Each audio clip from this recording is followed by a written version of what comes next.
ጥያቄ ይላል ወገናችን እዚህ ጋር ጥያቄ ይላል። ጥያቄ አንደኛ አላህ ማን ነው?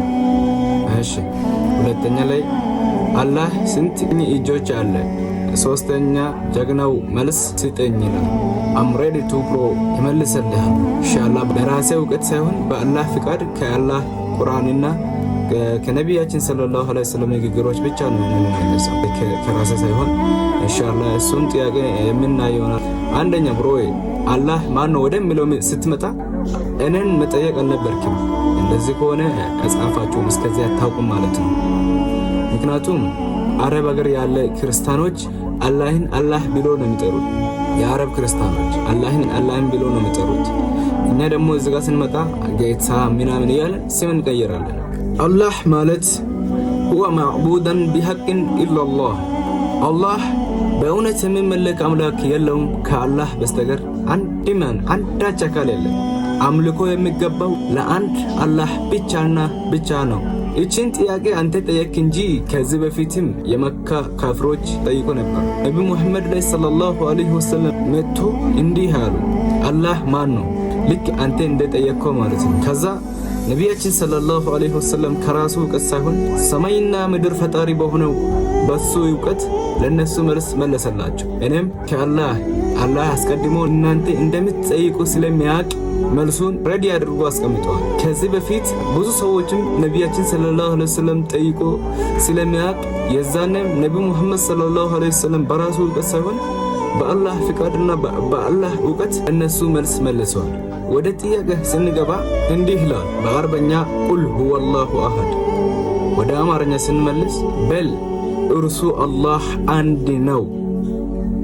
ሶስትም ሆኖ አንድ አይሆንም፣ አንድ ነው፣ አንድ ብቻ ነው። በል እርሱ አላህ አንድ ነው። 4 ነጥብ። እንዲሁም ኦሪት ዘዳግም ምዕራፍ 6 ቁጥር 4 ላይ እንደዚህ ይላል ኢየሱስ ሲያስተምር፣ እስራኤል ሆይ ስማ አምላካችን እግዚአብሔር አንድ ነው ይላል። አምላካችን እዚህ ጋር አምላካችሁ ያለ አይደለም፣ አምላካችን ነው የሚለው። አምላካችን እግዚአብሔር አንድ ነው ነው ያለው እንጂ እኛ ሶስት ነን በአካል ሶስት ነን በምን አንድ ነን አላለም። እዚህ ጋር ያለው ለእስራኤል ምንድነው?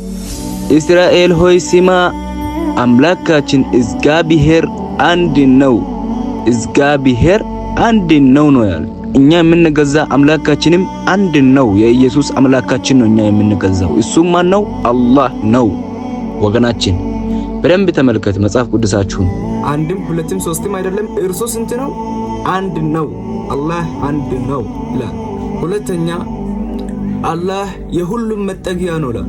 አላህ የሁሉም መጠጊያ ነው ይላል። በዚህ ዱንያ ላይ ያለ ሁሉም ነገሮች ከአላህ ብቻ ነው የሚመገበው። በዚህ ዓለም ላይ ያለ ሁሉም ነገራቶች ከአላህ ብቻ ነው የሚመገቡት። የሁሉም መጠጊያ ስለሆነ ወደድክም ጠላም ማንኛውም ሰው አላህ ብቻ ነው ያንተ መጠጊያ። አላህ ብቻ ነው ያንተ አጋዥ። ሶስተኛ ላይ አልወለደም አልተወለደም። 4 ነጥብ። አልተወለደም ያው ነው በቃ አልተወለደም። ጽንስም አይደለም፣ ጽንስ አይሆንም።